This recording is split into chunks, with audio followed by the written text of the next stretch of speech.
Ah, the Viking Age, a time of great change, spanning from the late 8th to the mid-11th centuries.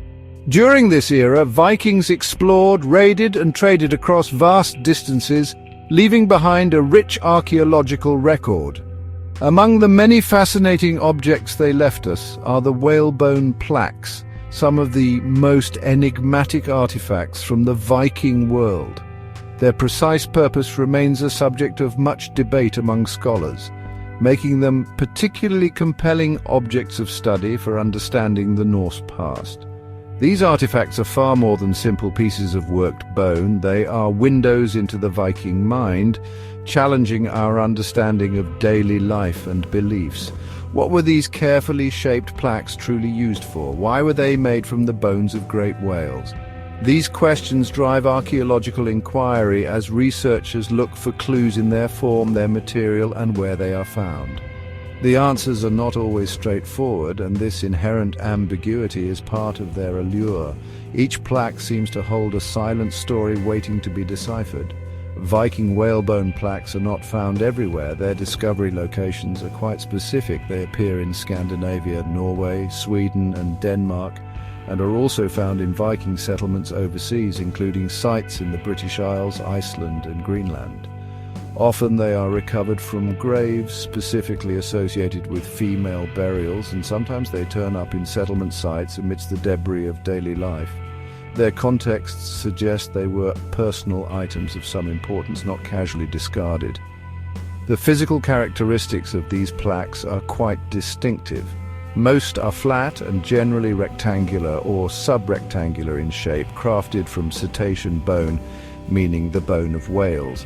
The surface is often smoothed and sometimes polished to a sheen. Some plaques are plain and undecorated, while others bear intricate incised patterns ranging from simple geometric lines to more complex interlaced designs or even animal figures. Their sizes vary, but they are generally hand-sized, reinforcing the idea of them being personal possessions or tools. For many years, a dominant theory explained these plaques as tools for textile production.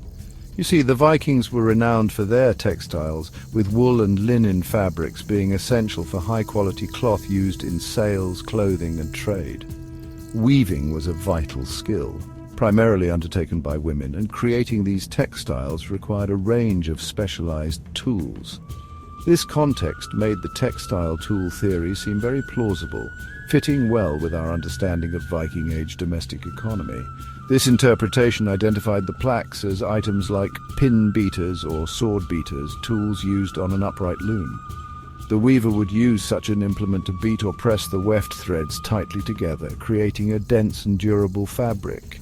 The elongated, flat shape of many whalebone plaques is certainly consistent with such a function.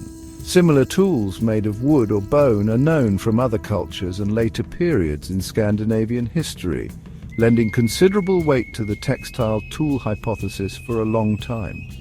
Further evidence seemed to support this practical interpretation. Some plaques indeed show signs of wear, often appearing as a smoothness or polish along one or more edges. Such patterns could be consistent with the repeated rubbing action against woolen or linen threads during the weaving process. Moreover, as mentioned, these plaques are frequently found in female graves, which also often contain other items associated with textile work like spindle whorls, loom weights, and needles. This association strongly suggested a connection to women's work, particularly weaving. However, this straightforward explanation began to face challenges. A significant number of these whalebone plaques show very little, if any, discernible wear, which is puzzling. If they were everyday tools used intensively in weaving, one would expect them to exhibit clear signs of use. The absence of such wear on many examples, especially the more ornate ones, raises serious questions. Were all of them tools? Or did some serve a different purpose entirely? This discrepancy forced archaeologists to reconsider their initial assumptions, deepening the mystery of the whalebone plaques once more. The decorative aspects of many plaques also invite further scrutiny. While some are plain, many are beautifully adorned with carefully incised geometric patterns, complex knotwork, or stylized animal figures. The level of artistry and effort invested in these decorations seems quite high for a purely utilitarian tool. Why would someone expend so much artistic energy on a simple beater for a loom, especially if other, plainer versions existed? This elaboration suggests that these objects might have held a significance beyond their practical application. They were clearly valued. The material itself, whalebone, is profoundly significant in Norse culture. Whales were the largest creatures in the Viking world, powerful, mysterious inhabitants of the sea. Hunting whales was a dangerous and prestigious activity. Stranded whales provided a bounty of resources: meat, blubber for oil, and of course bone. Whalebone was a strong, durable, and versatile material used for various items from gaming pieces to household implements. But it was not just a mundane raw material, it carried connotations of the wild, the powerful, and the maritime world. Therefore, objects made from whalebone likely carried more than just functional value. They may have been imbued with symbolic meaning or prestige.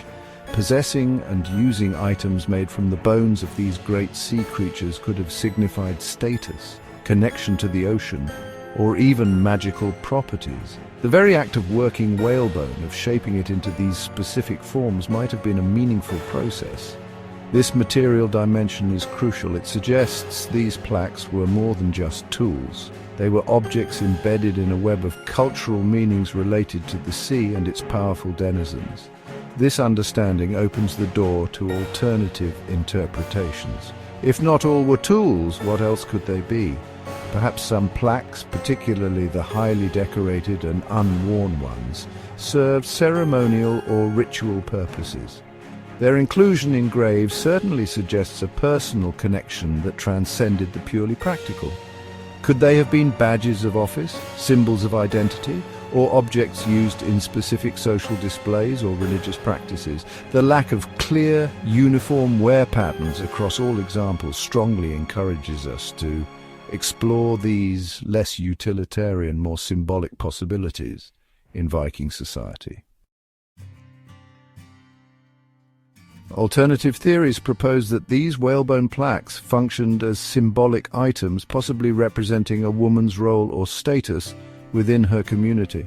Perhaps they were connected to specific life events or achievements. The whale imagery, even if just through the material, could link to broader Norse cosmological beliefs. Seafaring, trade, and the bounty of the ocean were central to Viking-age life and mythology. These plaques could have been tangible expressions of these connections. Some scholars even suggest a link to Zaida, a form of Norse magic, given their sometimes unusual contexts. Archaeologists continue to dedicate research efforts to these perplexing objects. New analytical techniques offer fresh insights, like microscopic analysis of edges to reveal subtle wear patterns or their absence. Chemical analysis can sometimes identify residues or confirm the species of whale. Contextual analysis remains paramount. Each new discovery of a plaque, carefully excavated and documented, adds another piece to the puzzle. Comparative studies with artifacts from other cultures or periods also help to broaden our perspectives and consider new functional or symbolic interpretations. The work is ongoing and iterative. These detailed studies scrutinize every aspect of the plaques. Researchers look for minute traces of use, such as embedded fibers or specific types of polish. The exact location and association of each find are meticulously recorded. Was the plaque found near the hands of the deceased? Was it part of a larger toolkit, or was it isolated? Were there other unusual items in the grave? Patterns emerging from large data sets of finds can sometimes highlight regional variations or changes over time. Each clue, however small, contributes to building a more nuanced understanding of these fascinating items. Ultimately, Viking whalebone plaques are incredibly important for understanding Norse culture. They remind us that the Viking Age was not solely about warriors and longships. It was also a world of intricate crafts, complex social roles, and rich symbolic lives. These artifacts highlight the importance of women's work and their potential status in society. The enduring mystery of the plaques themselves keeps the Viking past vibrant and engaging. They serve as a tangible link to people who lived over 1,000 years ago, challenging us to continue exploring the depths of their world and our shared human history.